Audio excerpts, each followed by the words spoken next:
I'm sorry I didn't make my experiment last week. It's because I got a lot of schoolwork to do, and once you see it, you will understand.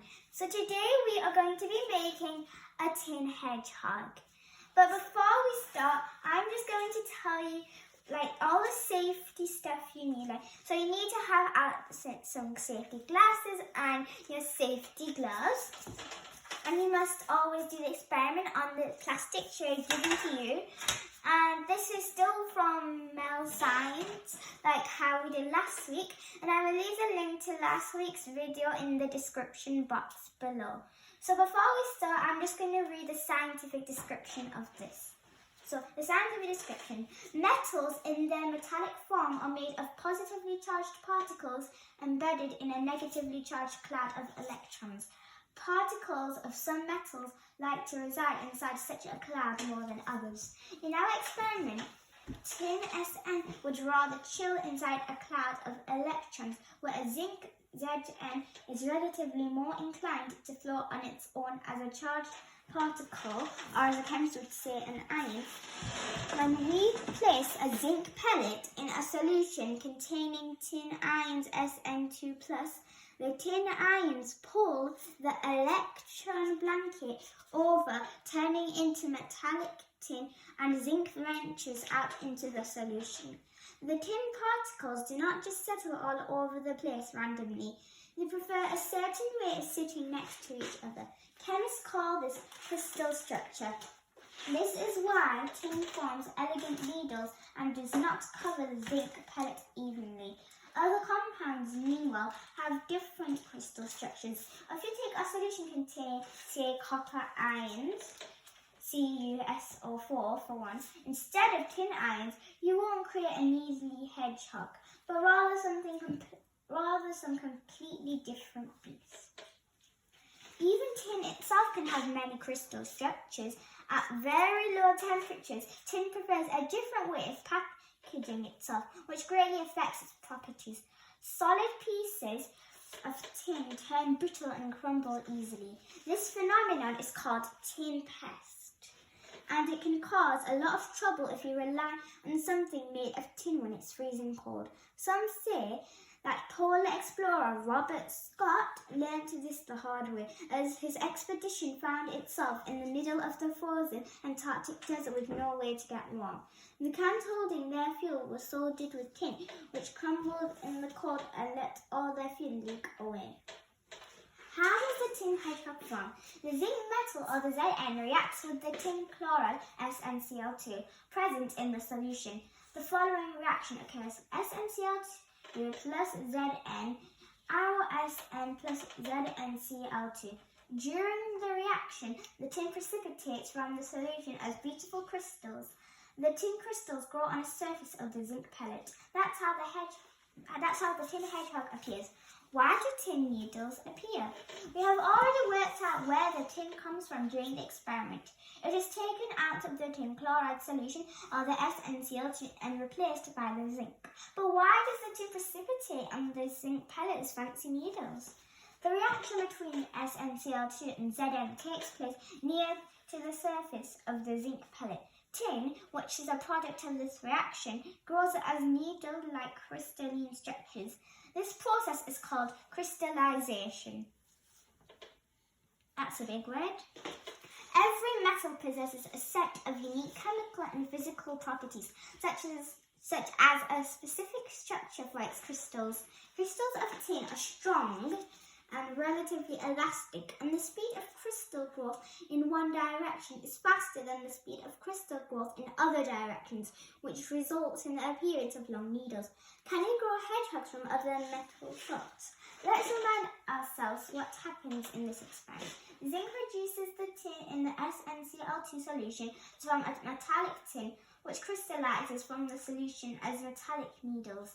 If we want to replace the SnCl2 with another salt, there are some requirements that need to be met, such as the salt should be readily soluble and stale in water. The metal from the metal salt should react readily with zinc to oxidize it to form Zn+2, the metal from the salt that is reduced to its uncharged metal form. The metal should be able to form solid crystalline structures, and the metal from the salt should not react with oxygen from the air once in its metal form. If the metal needles are oxidized, they would be destroyed. Although it is not too hard to find an appropriate metal salt, a hedgehog may not appear. The crystals of each metal have unique properties, and tin forms good needles. So before you start, you must take out from your starter kit, once you get it, this smartphone clip-on macro lens. And from the set, you must take out the bottle nozzle, which is this. If I'm showing you the right way.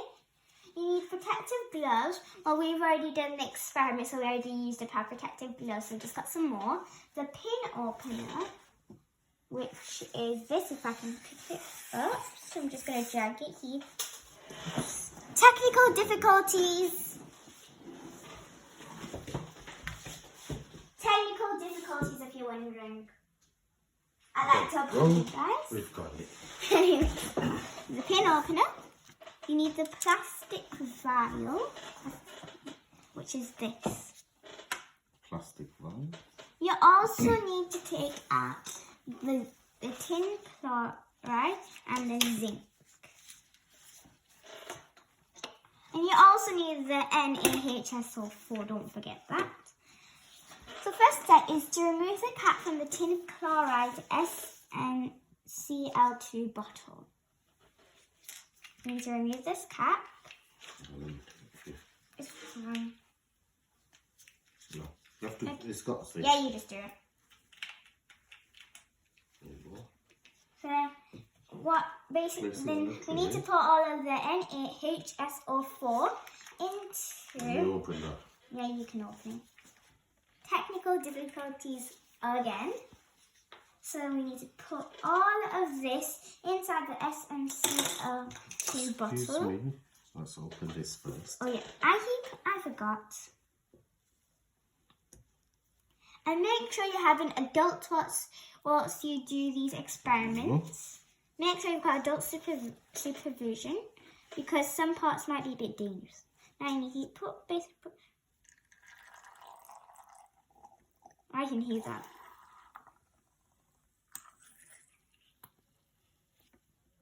I'm just going to make sure there's no more. I think that's all of it. Okay. Thank you very much. Now, sorry, wearing gloves is hard. Now we need to insert the nozzle securely into the SnCl2 bottle. My dad will do that. So this is my dad. Hello. There you go. Thank you.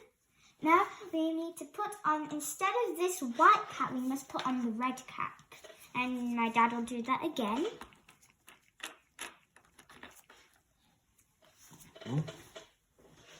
So now we must shake it for 20 to 30 seconds. So now you're going to start the timer. Sorry. It's okay, you start.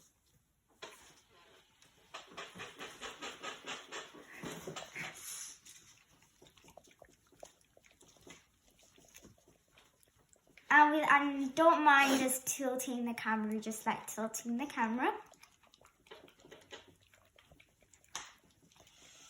10, 9, 8, 7, 6, 5, 4, 3, 2, 1, 0, and that's it.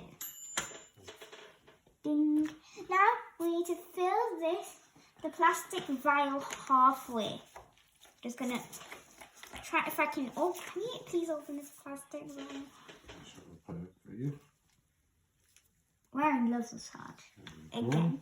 So now you need to fill it halfway. I'll hold it. So basically you don't put all of it in, you only put half of it. And my dad will tell me when to stop. That's enough. There you go. Perfect.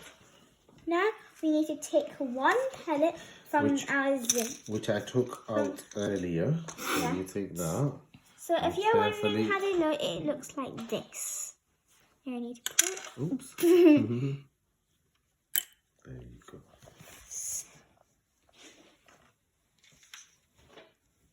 Now we need. This might take 15 to 20 minutes though, so you can just watch this grow, and whilst you're waiting for the 15 minutes, we can watch this video once it loads, because I don't think it's gonna load, because I apologize because there's very bad connection.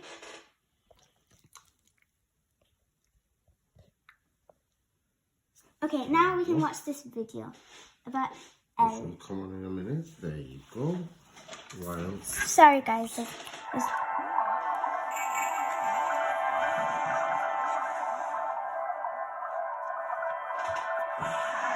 The element tin has been known since ancient times. I mean, it was written about by the Greeks, Aristotle, and so on, because it's very, very easy to smelt. And so it was actually obtained as a metal way, way back. Now, one of the very strange things about it is that it makes a noise. I'd like you to listen. Listen very carefully.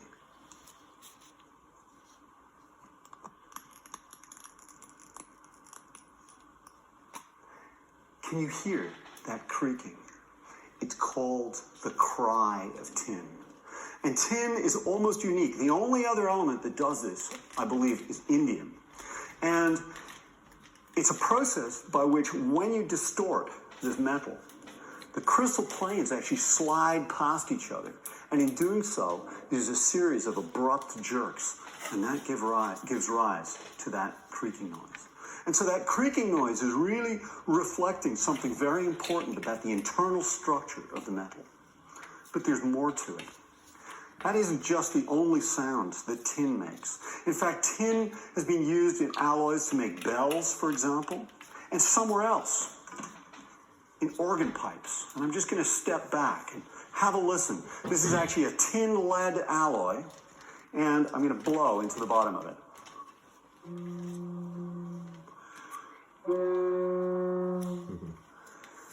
You can hear this organ pipe makes a lovely noise. And these tin-lead alloys were famous for actually giving the sweetest sounds to organs in Europe. But there was a great problem. It's interesting that it's very, very difficult to find organs and organ pipes that are really complete, that date back to before the 18th century. And for a long time, people wondered why this might be. Well, it turns out that the 17th century was what was called the Little Ice Age. And during that period, the winters were very cold in Europe, and the summers were actually quite cool. Meanwhile, in the churches, something really insidious set in. The tin would be infected with a disease they believed called tin pest or tin rot. Suddenly, tiny little lesions, dark gray lesions, would appear on the surface of the pipes. And gradually, the tin would fall apart. It would become brittle. So this form here is referred to by chemists as beta tin, white tin. And if you cool it down below 13 degrees, very, very slowly, it transforms to a second phase, which is called alpha. And this actually has become my obsession in the last few months. It's incredibly hard to make alpha tin.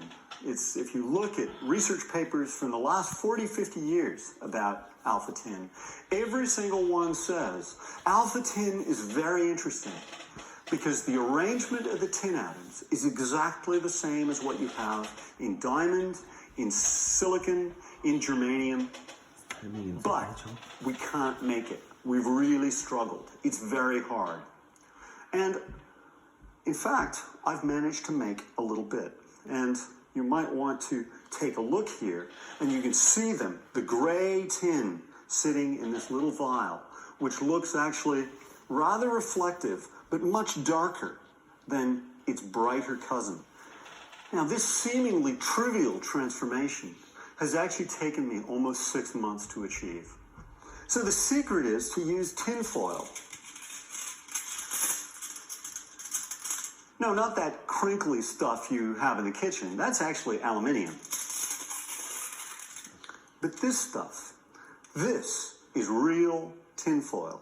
And when you cool this down and then press a little crystal of gray tin against this foil of white tin, overnight you see the infection travel along the length and it crumbles away and falls apart. So the interesting question is, why does the tin transform? And this is something which is well known from all kinds of elements, the idea of allotropes, different forms, different sort of connected arrangements of the element, which are stable at different temperatures. Now, tin too has a number of phases, and the low temperature diamond phase is actually a semiconductor, semi-metal, whereas on the other hand, the room temperature form is actually metallic, and it has a distorted close-packed structure.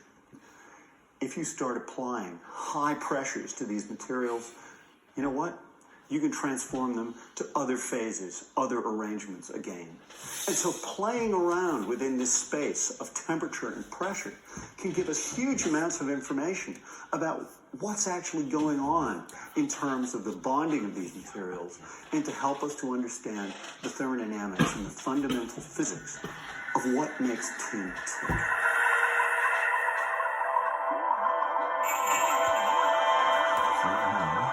That was interesting. If you go back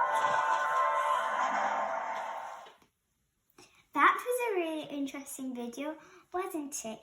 Because there are 8 minutes left, you can maybe go and do something, or you can look and see how this changes over time.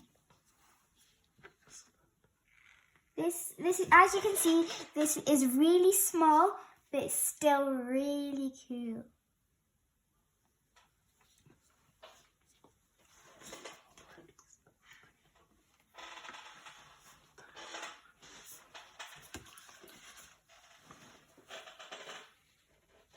You're going to see how this changes over time.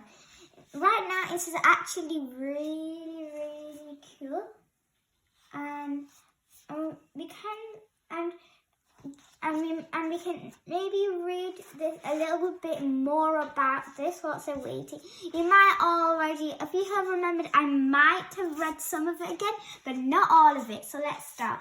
Metals in their metallic form are made of positively charged particles embedded in a negatively charged cloud of electrons. Particles of some metals like to reside inside such a cloud more than others.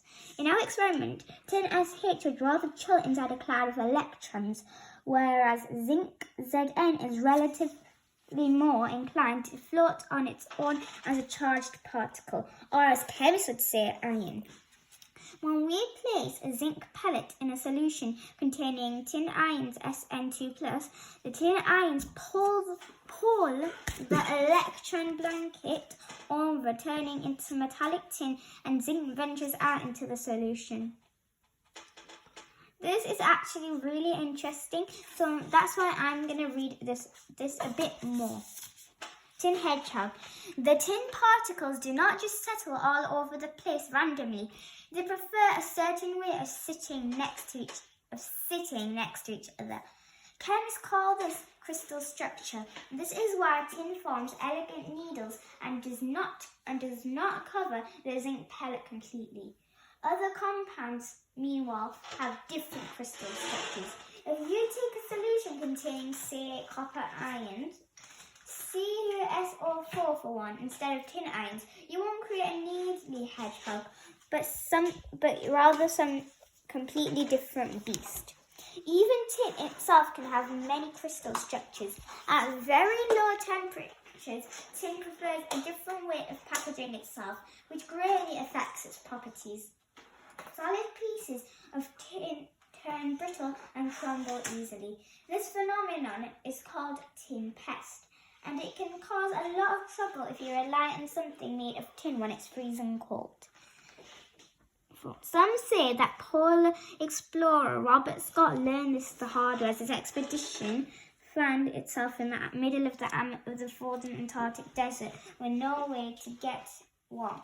The cans holding their fuels were salted with tin, which crumbled in the cold and let all their fuel leak away. And because we've got 5 minutes, I might as well just say some facts about some stuff.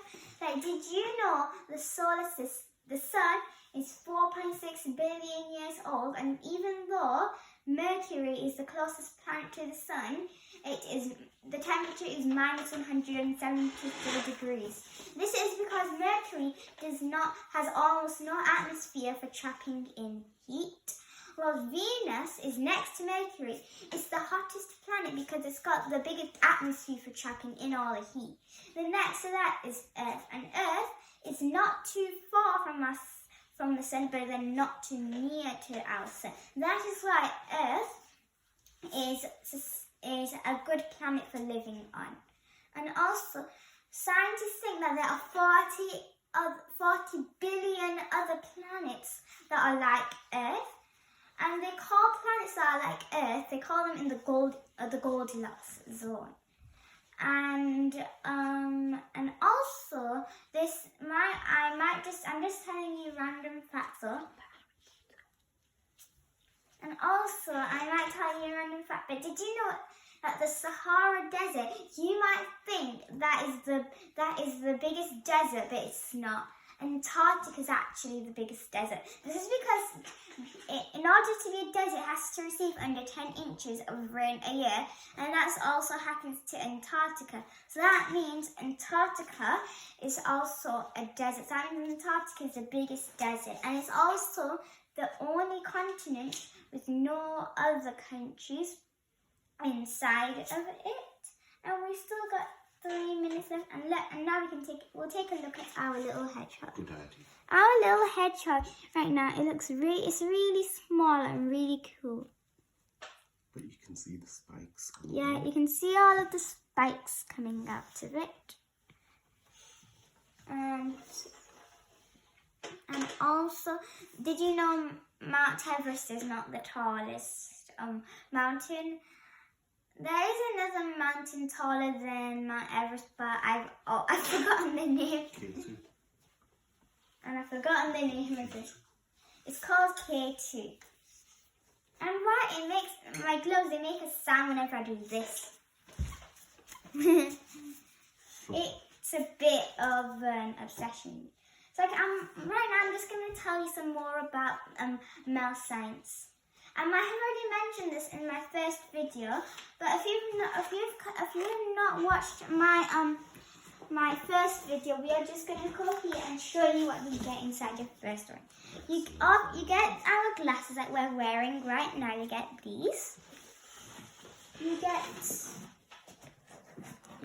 this as well, this measuring cup, and you get this little funnel. I think that's what it's called. And then you also get two measuring thingies. To measure, so you can measure, and you get 1 zillion cups. I know it's not actually a zillion, but there are a lot of cups in here. You cannot.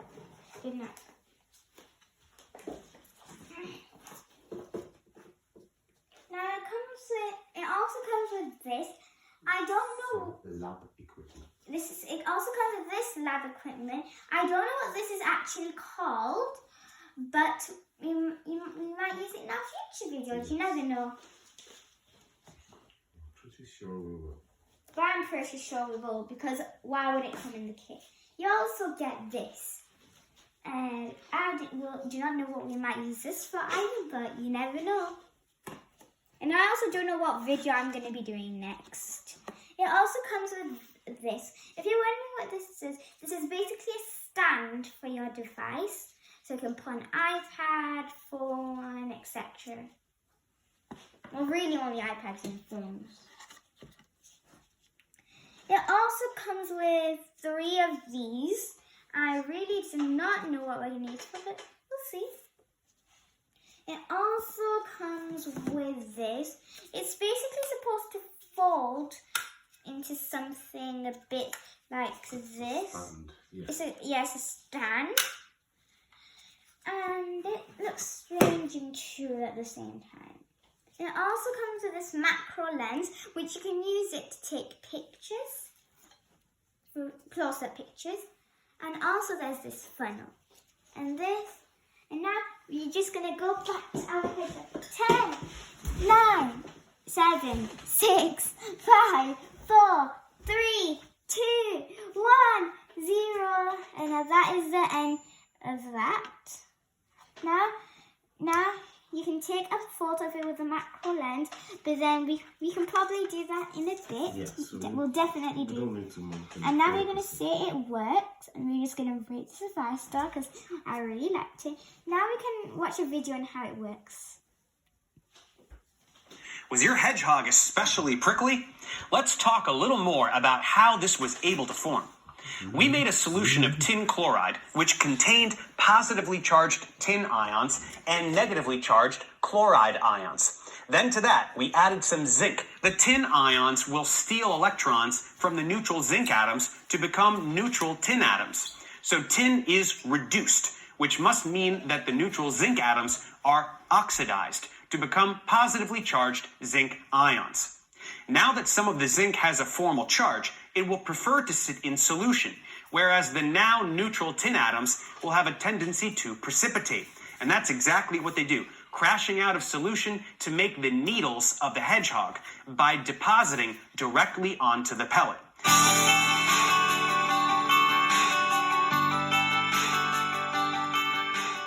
One interesting property of tin is how brittle it becomes at low temperatures, a phenomenon referred to as tin pest.